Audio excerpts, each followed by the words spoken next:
जो जिन्ना के मजहब पे जाके माथा टेकते हैं, ये राष्ट्रवाद दिखाएंगे। जिससे जिन्ना को सेकुलराइज करते हैं, ये राष्ट्रवाद दिखाएंगे। हिंदुस्तान में रहना है तो वंदे मातरम कहना है। अरे कौन लगाता है नारा? चलती हुई ट्रेन में किसी की दाढ़ी खींच के आप बोलते हैं कि वंदे मातरम कहना है और हिंदुस्तान में रहना। ये लोग डिसाइड करेंगे कि हमारा राष्ट्रगीत क्या होना चाहिए और क्या नहीं होना चाहिए। सर, कल से काफी लोग इसके ऊपर बात कर चुके हैं। हमारे एलओपी और हमारे नेता जयराम रमेश जी ने काफी इस पे बात रखी है कांग्रेस पार्टी की तरफ से। मैंने कल से सुन रहा हूँ उस हाउस में और इस हाउस में भी लगातार इसमें कोशिश की गई कि कांग्रेस पार्टी को घेरने की, कांग्रेस पार्टी के नेताओं को घेरने की जबरदस्त कोशिश इनकी तरफ से हुई, जिसमें वो नाकाम रहे हैं क्योंकि इनका पर्दाफाश लगातार होते आया है पिछले 2-3 दिन से। ये ऐतिहासिक सच है कि कांग्रेस पार्टी ने और कांग्रेस पार्टी के कार्यकर्ताओं ने अपने प्रोग्रामों के तहत, अपने सेशंस के तहत, अपने मीटिंग्स के तहत पूरे देश के कोने कोने में वंदे मातरम को फैलाने का काम किया है, कोने कोने में वंदे मातरम को ले जाने का काम किया है। ये ऐतिहासिक सच है, इससे कोई भाग नहीं सकता। लेकिन ये बार बार जो आरोप जो लगाया जा रहा है कि कांग्रेस पार्टी ने 1937 में ऐसा किया था, वैसा किया था, जिसके बारे में जयराम रमेश जी एक एक चीज खोल खोल के यहाँ पे रखे। मैं सिर्फ इतना ही कहने के लिए खड़ा हूं कि 1937 में सुभाष चंद्र बोस जी के सलाह के ऊपर, रविंद्रनाथ टैगोर जी के ओपिनियन लेकर, महात्मा गांधी जी का जो ड्राफ्टेड जो लेटर था उसके ऊपर एक सॉल्यूशन के ऊपर हम लोग अराइव किए थे। उस सॉल्यूशन पूरा देश ने तस्लीम किया, उस देश ने माना। 1937 के आसपास हिंदुस्तान में वंदे मातरम को लेकर 2 ब्रॉड पॉलिटिकल फॉर्मुलेशंस थे। एक मुस्लिम लीग का था, एक हिंदू महासभा का था। जब वो कंफ्यूजन था, जब कंट्रोवर्सी हो रही थी, जब बंटवारा हो रहा था, जब आपस में इस वंदे मातरम को, हमारे राष्ट्रगीत को लेकर जब बहुत सारी कंट्रोवर्सी क्रिएट हुई थी, कांग्रेस पार्टी को और कांग्रेस पार्टी के नेताओं को ये तय करना था और तय उन्होंने किया। रविंद्रनाथ टैगोर जी के सलाह पर उन्होंने तय किया कि हम लोग ये इंक्लूसिव नारा लेंगे। 2 स्टैंजा का वहां पे डिसीजन हुआ था।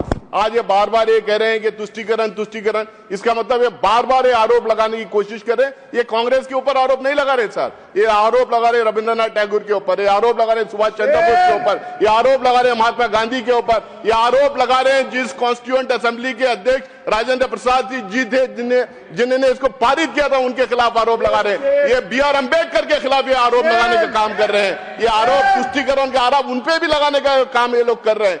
तो मुझे लगता है कि ये प्रॉब्लम, ये जो प्रॉब्लम बनाने की जो कोशिश कर रहे हैं, ये वेल सेटल्ड क्वेश्चन है। ये जो भी कंट्रोवर्सी, जो भी डिस्प्यूट था 1937 के उस कांग्रेस के CWC मीटिंग के बाद और उसके बाद कॉन्स्टिट्यूएंट असेंबली में जब 2 दिन पहले अडॉप्ट करने के 2 दिन पहले राजेंद्र प्रसाद साहब ने जो कहा था, उसके बाद ये सेटल हो गया है। हिंदुस्तान का राष्ट्रगीत वंदे मातरम है। हर कोई उसको तस्लीम करता है और कोई उसका एहतराम करता है, उसका रेस्पेक्ट करता है। लेकिन ये बार बार कहना कि बार बार इसको जो डिप्लॉय करने की जो कोशिश की जा रही है, किसी को वंदे मातरम से कोई प्रॉब्लम नहीं सर, लेकिन वंदे मातरम को जिस तरह से डिप्लॉय करने की कोशिश कर रहे हैं, उसके डिप्लॉयमेंट में प्रॉब्लम है। आखिरकार कौन सी ऐसी बात है 1947 से लेकर आज तक किसी भी कांग्रेस रूल स्टेट में कभी भी वंदे मातरम को लेकर कोई प्रॉब्लम नहीं हुआ। अपोजिशन रूल स्टेट्स में जहां अपोजिशन रूल करती थी, किसी भी स्टेट में वंदे मातरम को लेकर कोई प्रॉब्लम नहीं हुआ। एनडीए के अलायंस बहुत सारे स्टेट में रूल करते हैं, उन स्टेट में कभी भी कोई प्रॉब्लम नहीं हुआ। अगर वंदे मातरम के डिप्लॉयमेंट को लेकर कहीं प्रॉब्लम होता है तो भाजपा शासित स्टेट में ही वो प्रॉब्लम होता है। अब जब बार बार अग्रेसिव नारे लगाते हैं, हिंदुस्तान में रहना है तो वंदे मातरम कहना है। अरे कौन लगाता है नारा? ये कौन लगाता है नारा? चलती हुई ट्रेन में किसी की दाढ़ी खींच के आप बोलते हैं कि वंदे मातरम कहना है और हिंदुस्तान में रहना। Anti social elements, fringe elements, ये लोग डिसाइड करेंगे कि हमारा राष्ट्रगीत क्या होना चाहिए और क्या नहीं होना चाहिए। उनके बदौलत हम हमारे राष्ट्रगीत को छोड़ देंगे। ये राष्ट्रीय पार्टियां क्या कर रहे हैं सर हिंदुस्तान के अंदर?